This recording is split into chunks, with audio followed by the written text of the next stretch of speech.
नमस्कार दोस्तों, मेरा नाम है विमल सिंह। बालाजी स्टडी अड्डा में आपका स्वागत है। अलग अलग संविधान के टॉपिक वाइज प्रश्नों की प्रैक्टिस करा रहे हैं हम आपको। तो 23 नंबर का टॉपिक सर्वोच्च न्यायालय हमारा चल रहा था।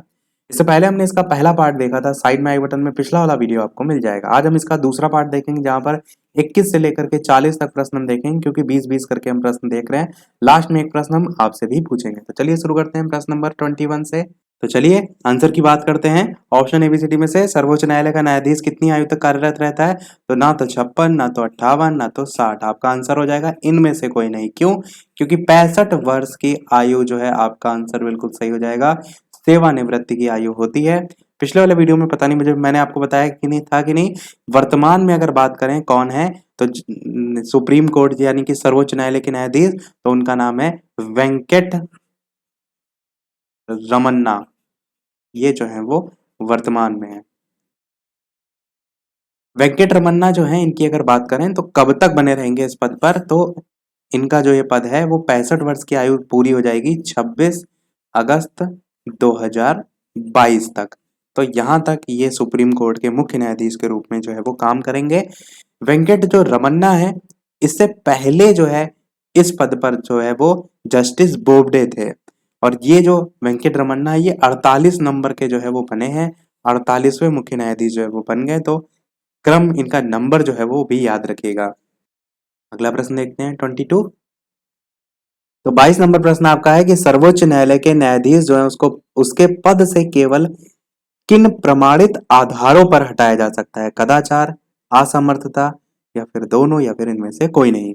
तो बताना है आपको इनमें से कौन सा जो है वो सही होगा। कदाचार, असमर्थता, दोनों, या फिर इनमें से कोई नहीं। आंसर की बात करते हैं ऑप्शन एबीसीडी में से, तो आपका दोनों ही सही हो जाएगा, यानी कि सी वाला ऑप्शन सही हो जाएगा। यानी कि सर्वोच्च न्यायालय के जो न्यायाधीश हैं उनको उनके पद से केवल किन प्रमाणित आधारों पर, अगर कदाचार हो या फिर असमर्थता हो, इन आधारों पर हटाया जा सकता है।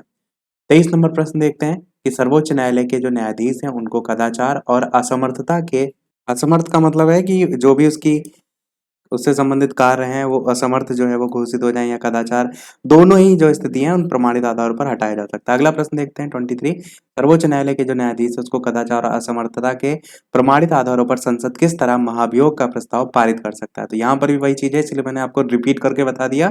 तो यहाँ पर 4 ऑप्शन है। बताइए किस तरह महाभियोग का प्रस्ताव जो है वो पारित कर सकती है?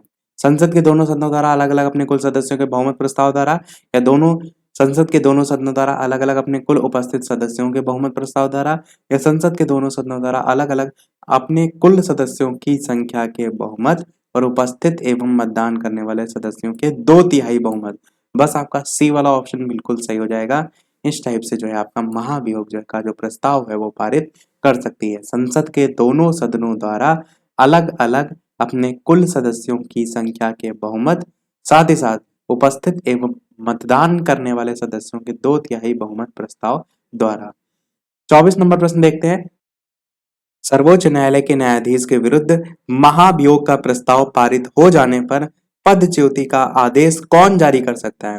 यानी कि महाभियोग का प्रस्ताव पारित हो गया, उसके बाद जो है पद से हटाने के संदर्भ में आदेश कौन जारी कर सकता है? सर्वोच्च न्यायालय का मुख्य न्यायाधीश, राष्ट्रपति, लोकसभा अध्यक्ष, या फिर मंत्रिपरिषद। तो किसका पोस्ट जो है उसके इक्वल आप मान सकते हैं, क्योंकि सर्वोच्च न्यायालय का न्यायाधीश है, कोई छोटा मोटा नहीं है, उच्च न्यायालय नहीं है। तो चलिए आंसर की बात करते हैं ऑप्शन एबीसीडी में से। तो आपका राष्ट्रपति जो है वो बिल्कुल सही हो जाएगा।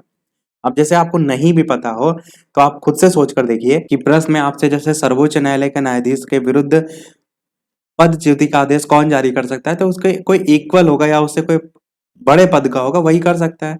अब यहाँ पर जैसे लोकसभा अध्यक्ष दे रखा है, तो ये सब तो ऑप्शन नहीं होंगे।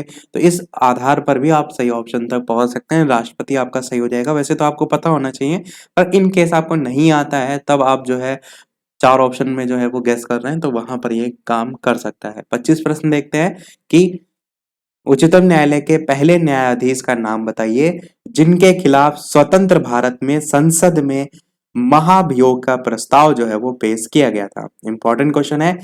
4 ऑप्शन दे रखे हैं। बताइए जस्टिस महाजन, बी ऑप्शन है आपका जस्टिस रामास्वामी, सी ऑप्शन है आपका जस्टिस सुब्बा राव, और डी ऑप्शन है आपका जस्टिस वीर स्वामी। तो कौन सा इन चारों ऑप्शन में से सही होगा? उत्तर की चलिए बात कर लेते हैं। तो आपका जस्टिस रामास्वामी जो है वो सही हो जाएगा। उच्चतम न्यायालय के पहले न्यायाधीश थे जिनके खिलाफ स्वतंत्र भारत में संसद में महाभियोग का प्रस्ताव जो है वो पेश किया गया था। साथ ही आपको सन भी पता होना चाहिए कि कब जो है ये महाभियोग चलाया गया था। तो 1991 में, कब? 1991 में आजाद भारत में पहली बार जो है इनके ऊपर, या सर्वोच्च न्यायालय के जो न्यायाधीश है वी रामास्वामी, इनके ऊपर महाभियोग जो है वो चलाया गया था। उनके खिलाफ 1991 में महाभियोग प्रस्ताव जो है वो लाया गया था। अगला प्रश्न है आपका 26। सर्वोच्च न्यायालय के मुख्य न्यायाधीश को प्रतिमाह कितना वेतन जो है वो मिलता है? 2,25,000, 2,25,000 के बाद है 2,50,000, सी ऑप्शन है 2,80,000 और डी ऑप्शन है 3,50,000। तो बताइए इन चार ऑप्शन में से कौन सा जो है आपका सही होगा। सर्वोच्च न्यायालय के मुख्य न्यायाधीश को प्रतिमाह कितना वेतन जो है वो मिलता है? तो चलिए आंसर की बात करते हैं ऑप्शन एबीसीडी में से। तो आपका सी वाला ऑप्शन 2,80,000 जो है वो बिल्कुल सही हो जाएगा। सर्वोच्च न्यायालय के मुख्य न्यायाधीश को प्रतिमाह जो है वो वेतन मिलता है। तो ध्यान रखिएगा, सर्वोच्च न्यायालय के मुख्य न्यायाधीश का जो प्रतिमाह वेतन होता है वो 2,80,000 जो है वो होता है। अगला प्रश्न 27 है। सर्वोच्च न्यायालय जो है उसके अन्य जो न्यायाधीश हैं उनको प्रतिमाह कितना जो है वो वेतन मिलता है? चार ऑप्शन है 2,25,000, 2,50,000, 2,80,000 या फिर 3,50,000। तो बताइए इनमें से कौन सा सही होगा। साथ ही साथ वीडियो पसंद आए तो लाइक भी करते रहिएगा। इसी प्रकार अच्छे अच्छे प्रश्न हम प्रैक्टिस जो है वो करते रहें। तो सर्वोच्च न्यायालय के मुख्य न्यायाधीश को तो वेतन मैंने बता दिया 2,80,000। अब यहाँ पर अन्य न्यायाधीशों को लेकर पूछा गया है, तो ये तो आपके दिमाग में एकदम क्लियर हो जाना चाहिए कि जो अन्य न्यायाधीश हैं उनको मुख्य न्यायाधीश से कम ही वेतन मिलेगा। मतलब वो मुख्य न्यायाधीश कैसे होंगे? तो 2,80,000 मतलब बराबर वेतन तो नहीं मिलेगा, उससे ज्यादा वेतन तो नहीं मिलेगा। इन दोनों ऑप्शन में से ही कोई हो सकता है। तो दो ऑप्शन देखिए आपने काट लिया, आपको बिल्कुल भी नहीं आता है तब भी। तो चलिए आंसर की बात करते हैं इन चारों ऑप्शन में से। तो आपका ऑप्शन बी वाला यहाँ पर 2,25,000 जो है वो सही हो जाएगा। सर्वोच्च न्यायालय के जो अन्य न्यायाधीश है उनको प्रति माह जो है वो वेतन मिलता है। ये वेतन के अलावा और भत्ते मिलते हैं, सरकारी घर है, बहुत सी चीजें और भी जो है वो रहती हैं। अगला प्रश्न देखते हैं 28। प्रश्न आपका है कि राष्ट्रपति और उपराष्ट्रपति दोनों नहीं है, उनकी दोनों की अनुपस्थिति है, तो उसमें राष्ट्रपति के कार्यों का निर्वहन कौन करता है? चार ऑप्शन है नियंत्रक और महालेखा परीक्षक, महाधिवक्ता, भारत के मुख्य न्यायाधीश या फिर अटॉर्नी जनरल। बताइए इनमें से कौन सा आपका सही होगा। राष्ट्रपति और उपराष्ट्रपति की अनुपस्थिति में राष्ट्रपति के कार्यों का निर्वहन कौन करता है? आंसर की बात करते हैं ऑप्शन एबीसीडी में से। तो सी वाला आपका ऑप्शन सही हो जाएगा, यानी कि भारत के मुख्य न्यायाधीश जो है वो करते हैं, जब कंडीशन क्या हो कि राष्ट्रपति और उपराष्ट्रपति दोनों ही जो है वो उपस्थित ना हो। अच्छा प्रश्न है, इसको याद रखिएगा। अगला 29 प्रश्न देखते हैं कि निम्नलिखित में से भारत के मुख्य न्यायाधीश ने राष्ट्रपति के रूप में काम जो है वो किया था? भारत के किस मुख्य न्यायाधीश ने किया था? जस्टिस एम हिदायतुल्ला, जस्टिस मेहर Chand Mahajan, justice P N Bhagwati या फिर जस्टिस बी के मुखर्जी। बताइए कि भारत के मुख्य या किस मुख्य न्यायाधीश ने राष्ट्रपति के रूप में भी जो है वो काम किया है? तो ऑप्शन एबीसीडी में से आंसर की बात करते हैं कौन सा सही होगा। तो बिल्कुल आपका ऑप्शन ए वाला जस्टिस एम हिदायतुल्ला जो है वो सही हो जाएगा। इनको जो है भारत के पहले मुस्लिम मुख्य न्यायाधीश के रूप में भी जाना जाता है। मध्य प्रदेश के प्रथम न्यायाधीश भी जो है रह चुके हैं और दो बार भारत के कार्यवाहक राष्ट्रपति के रूप में भी रह चुके हैं। ये भी ध्यान रखिएगा, कार्यवाहक राष्ट्रपति के रूप में दो बार रह चुके हैं। अगर बात करें पूरे कार्यकाल के लिए तो भारत के छठे नंबर के उपराष्ट्रपति भी जो है वो रह चुके हैं। टाइम जैसे जैसे बीतता है क्या होता है, लोगों के नाम पर जो है जगह का नाम, विश्वविद्यालय का नाम रखा जाता है। तो ऐसे ही जो नया रायपुर है, यहाँ पर एक विश्वविद्यालय है जिसका नाम है हिदायतुल्ला राष्ट्रीय विधि विश्वविद्यालय। उसका नाम जो है इन्हीं के नाम पर जो है वो रखा गया था। अगला देखते हैं आपका 30 नंबर प्रश्न। सेवानिवृत्ति के पश्चात सर्वोच्च न्यायालय के न्यायाधीश वकालत कर सकते हैं केवल सर्वोच्च न्यायालय में, केवल उच्च न्यायालय में या फिर सर्वोच्च न्यायालय और उच्च न्यायालय दोनों में या फिर किसी भी न्यायालय में जो है वो नहीं कर सकते हैं। तो बताइए इनमें से कौन सा जो है आपका सही होगा। सेवानिवृत्ति के पश्चात सर्वोच्च न्यायालय के जो न्यायाधीश है वो वकालत जो है वो कर सकते हैं। तो इनमें से कौन सा सही होगा, उत्तर की बात करते हैं तो आपका ऑप्शन डी वाला यहाँ पर जो है वो सही होगा। किसी भी न्यायालय में जो है वो नहीं कर सकते हैं जब सेवानिवृत्ति जो है वो हो जाती है। अगला प्रश्न देखते हैं 31 कि सर्वोच्च न्यायालय के अधिकार क्षेत्र जो है उसमें वृद्धि करने का अधिकार जो है वो किसे प्राप्त है। सर्वोच्च न्यायालय को, राष्ट्रपति को, संसद को या फिर मंत्रिपरिषद को। कौन सा जो है इनमें से सही होगा। सर्वोच्च न्यायालय जो है उसके अधिकार क्षेत्र में वृद्धि करने का अधिकार किसे प्राप्त है। आंसर की बात करते हैं ऑप्शन एबीसीडी में से तो बिल्कुल आपका ऑप्शन संसद जो है वो सही हो जाएगा। संसद के पास ये अधिकार होता है कि वो सर्वोच्च न्यायालय के अधिकार क्षेत्र में वृद्धि जो है वो कर सकता है। 32 प्रश्न देखते हैं कि कौन सा कानून यह निर्धारित करता है कि उच्चतम न्यायालय की समस्त कार्यवाही अंग्रेजी भाषा में होगी। एकदम डिफरेंट प्रश्न है। भारत के संविधान का अनुच्छेद 145, भारत के संविधान का अनुच्छेद 348, उच्चतम न्यायालय नियमावली 1966 या फिर संसद द्वारा पारित एक अधिनियम। तो ये कानून कौन सा है जो निर्धारित करता है कि उच्चतम न्यायालय की जो समस्त कार्रवाई है वो अंग्रेजी भाषा में होगी। उत्तर की बात करते हैं ऑप्शन एबीसीडी में से तो बिल्कुल आपका बी वाला ऑप्शन यहाँ पर भारत जो है उसके संविधान का अनुच्छेद 348 जो है आपका बिल्कुल सही हो जाएगा। अगला प्रश्न देखते हैं आपका 33 प्रश्न आपका है कि सर्वोच्च न्यायालय किस संस्था का निरीक्षण जो है वो कर सकता है।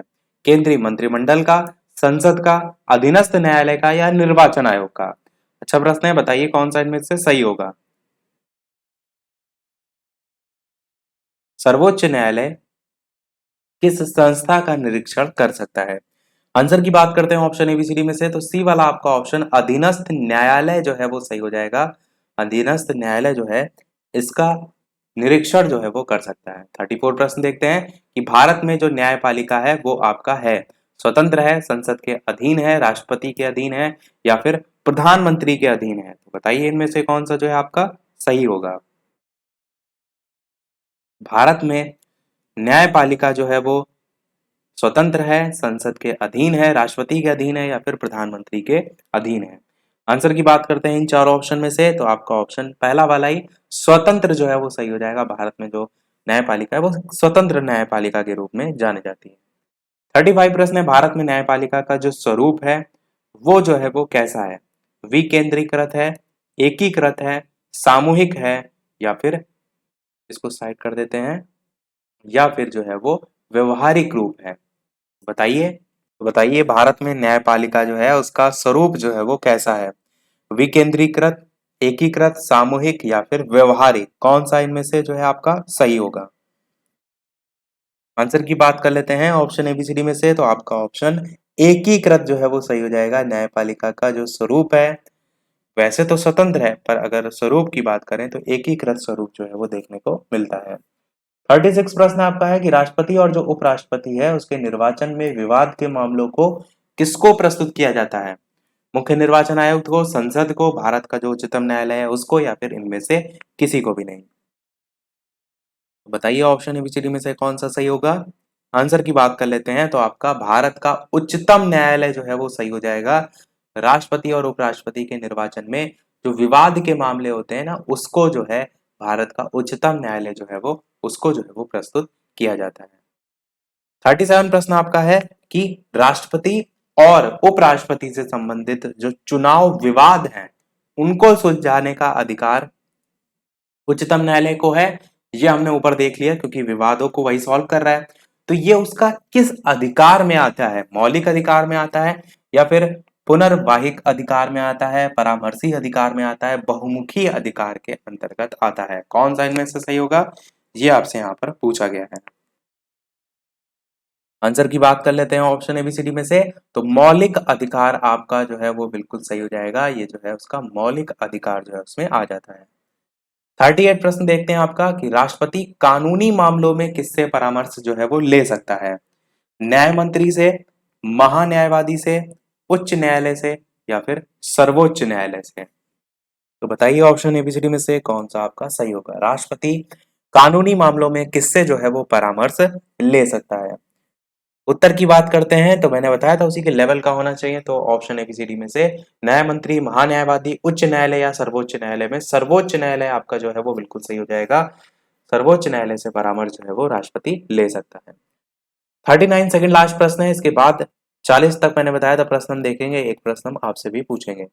39 प्रश्न है, उच्चतम न्यायालय को परामर्शदात्री जो है वो बनाया गया है, किस अनुच्छेद के तहत बनाया गया है, ये आपसे यहाँ पर पूछा गया है। अनुच्छेद 124, अनुच्छेद 137, 143 यानी 143 या फिर 148। इस टाइप से 4 ऑप्शन दे रखे हैं, बताना है आपको इनमें से कौन सा जो है आपका सही होगा।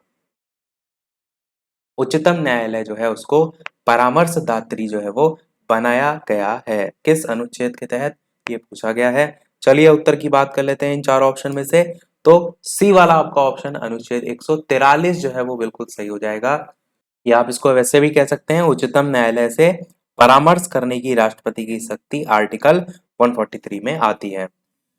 देखते हैं हमारा अगला और इस वीडियो का लास्ट प्रश्न, इसके बाद एक प्रश्न हम आपसे भी पूछेंगे। वीडियो अभी तक आपने लाइक ना किया हो, सभी लोग वीडियो को लाइक भी करते रहिएगा, ताकि आपके एक लाइक से मुझे मोटिवेशन मिलता रहे। इसी प्रकार अच्छे अच्छे प्रश्न हम प्रैक्टिस करते रहें। चैनल पर नए हो सब्सक्राइब करके नोटिफिकेशन बेल अवश्य ऑन कर लीजिएगा, ताकि आगे भी कोई वीडियो आए तो इसी प्रकार हम प्रैक्टिस जो है वो करते रहें। टेलीग्राम चैनल से ना जुड़े हो, लिंक आपको डिस्क्रिप्शन में मिल जाएगी, सर्च करके भी जुड़ सकते हैं। 40 नंबर प्रश्न है लास्ट, कि न्यायिक पुनरावलोकन जो है इसका अधिकार किसे होता है। उच्च न्यायालय को, उच्चतम न्यायालय को, राष्ट्रपति को या फिर लोकसभा को। बताइए कि न्यायिक पुनरावलोकन का जो अधिकार है वो जो है इनमें से किसे जो है वो होता है। तो चलिए उत्तर की बात करते हैं ऑप्शन एबीसीडी में से। बिल्कुल आपका ऑप्शन बी वाला उच्चतम न्यायालय जो है वो बिल्कुल सही हो जाएगा। उच्चतम न्यायालय जो है, और यहाँ पर जो न्यायिक पुनरावलोकन है इसका अर्थ क्या होता है, तो अर्थ होता है इसका कि किसी भी निर्णय जो है उसकी समीक्षा करना, या आप इसको और ज्यादा डिटेल में कह सकते हैं कि न्यायालय की वह शक्ति जिसके द्वारा जो कार्यपालिका और विधायिका होती है ना, उसके द्वारा जो भी कानून बनाए जाते हैं उनकी संवैधानिकता जो है उसको जांचा जाता है। यदि वे कानून संविधान के विपरीत पाए जाते हैं तो उन्हें असंवैधानिक घोषित कर दिया जाता है। तो ये आपका बी वाला ऑप्शन सही हो जाएगा। सभी प्रश्न हमारे समाप्त हुए। अब देख लेते हैं वो प्रश्न, जैसे कि सभी वीडियो में हम आपसे एक न एक प्रश्न पूछते हैं। तो इस वीडियो का आपके लिए प्रश्न बहुत ही अच्छा है कि सर्वोच्च न्यायालय के प्रथम मुख्य न्यायाधीश जो है वो कौन थे। ए ऑप्शन है हीरालाल जे कनिया, बी ऑप्शन है के एन पांचू, सी ऑप्शन है एस एस सिकरी और डी ऑप्शन है वाई वी चंद्रचूड़। एबीसीडी में से कौन सा सही होगा, अपना आंसर वीडियो के मेन कमेंट में टाइप करके बताइएगा। लाइव टाइमिंग दो है, दोपहर के 3 बजे की भी है, शाम के 8 बजे की भी है, तो लाइव आकर भी वीडियो आप देख सकते हैं। इससे पहले के प्रश्न ना देखे हो तो प्लेलिस्ट में भी आपको जो है वो मिल जाएंगे। तो आज में इतने ही रखते हैं, मिलते हैं फिर अगले वीडियो में कुछ नए प्रश्नों के साथ, नए टॉपिक के साथ। तब तक के लिए नमस्कार, जय हिंद।